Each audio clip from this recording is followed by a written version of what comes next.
everyone, it's Vivi. Today I'm giving my 3-episode review of Akane-banashi. For those new to this series, the story revolves around a traditional Japanese theatrical art form called Rakugo. Unlike most theater, this is a solo performance with minimal sets and costumes. It's all about how small gestures, facial expressions, and vocal tone bring a story to life. Our protagonist, Akane, takes up Rakugo out of pure admiration for her father, as well as a burning desire for revenge against the man who expelled him from the craft. She's determined to prove that her father's style was truly great. While she's been practicing in secret for years, she's still a bit rough around the edges. In these first 3 episodes, we witness her father's expulsion, Akane stepping onto the stage for the first time, and her eventual apprenticeship under Master Shiguma. She's quickly learning that Rakugo isn't just about reciting a script, it's about reading the room and tailoring the story to your audience. Visually, the animation is stunning. The facial expressions are incredibly spot on during the Rakugo scenes, which is vital because so much of the performance relies on that expressiveness. I love how the animation draws out certain moments to emphasize emotion. For example, in the first episode, the use of pacing and the close-ups and everything else really makes you feel the crushing pressure Akane's dad faces on stage during his Shinichi promotion exam. While the manga is great, the anime's use of sound and color really hammers those points home. The voice acting is also top tier.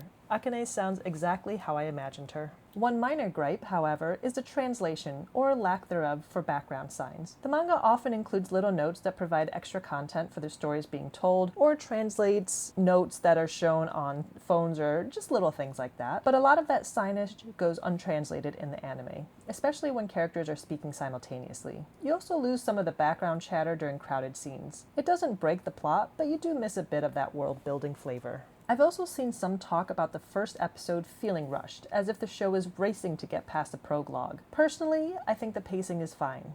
Everything in episode 1 actually aligns with the first chapter of the manga. The subsequent episodes slow down to focus more on the Rakugo side of things, which is exactly what's needed to help the audience understand what makes a good performance. I am absolutely loving this adaptation. I can't wait to see the rest of this 24-episode run, and I'm really hoping it does well enough to secure a second season. I first found the manga series in Shonen Jump and fell in love with the premise immediately. It's no surprise it got an anime, but what is surprising is that it's being officially streamed for free on YouTube. This is such a departure from the usual licensing deals we see with Crunchyroll or Netflix, but it's a welcome change. I'm not sure why TV Asahi and Akane-banashi Global decided to go this route, but I do have one theory. I think it's part of the Cool Japan movement, releasing culturally significant history in an easy-to-digest format for a global audience. For those who prefer traditional streaming, it is also coming to Netflix in parts of Europe and North America, as well as Japan, later this month on May 17th.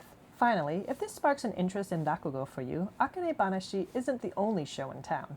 If you want something a bit more serious and historical, check out Descending Stories, Showa Genroku Rakugo Shinju on Crunchyroll.